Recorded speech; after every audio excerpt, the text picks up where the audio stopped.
is a Fox News alert, everyone. Heads of state are arriving at the United Nations for the General Assembly, and David Lee Miller joins us live with more. What's the scene there, David Lee? Well, Allison, as I talk to you right now, dignitaries continue to arrive for the 62nd annual ministerial meeting of the United Nations General Assembly.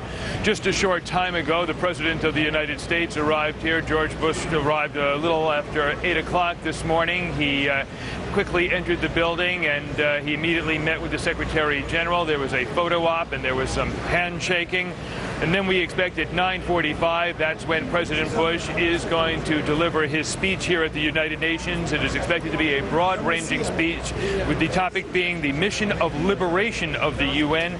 He's going to focus on the UN's pledge to fight for the freedom of all people, people living in poverty, people with disease, illiteracy, as well as tyranny.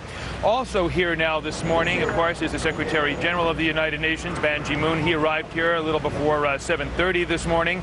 And then a few minutes later, someone who is being very closely watched, the President of Iran, Mahmoud Ahmadinejad. He arrived here at approximately 7:57. Everyone looked at their watches because he is an unpredictable character. Yesterday, of course, he had a very contentious appearance at Columbia University. He arrived about 10 minutes before the president. There has been much speculation as to whether or not he might actually run into President Bush. Highly unlikely those two men are going to come face to face.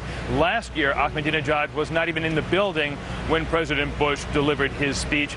As for Ahmadinejad, he is expected to speak this afternoon at about 4:30, and then he is going to deliver or participate in some type of a news conference. And like yesterday, Allison, there are going to be massive demonstrations protesting Ahmadinejad. Yesterday, there were a few thousand people. Today, they expect an even more significant number just across the street.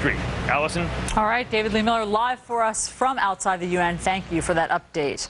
Well, Michael Vick could go from the doghouse to the big house soon. Virginia prosecutors plan to seek state dogfighting charges against the star quarterback.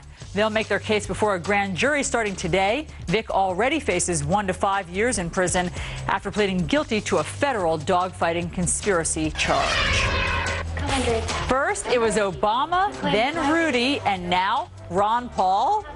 Internet girls stumping for votes for their favorite candidates on a provocative website. Check out the new video. This is the Ron Paul video, and it's hitting the campaign trail. This Ron Paul girl. Oh, you can see it. This is so Ron Paul. All right, I'll tell you what she's saying if you can't hear it. She says that if she can get 50,000 votes, by nearly taking it all off, why shouldn't she? So Chris just said she's got my vote. Yeah, that's Chris Chulo, who's married. Yes, and Ryan, that's not nice. What, for him to be married? He is the Ron Paul girl, or RuPaul, as I like to call her. The RuPaul girl would get many different kinds of votes. not that there's that's right. Would have no place.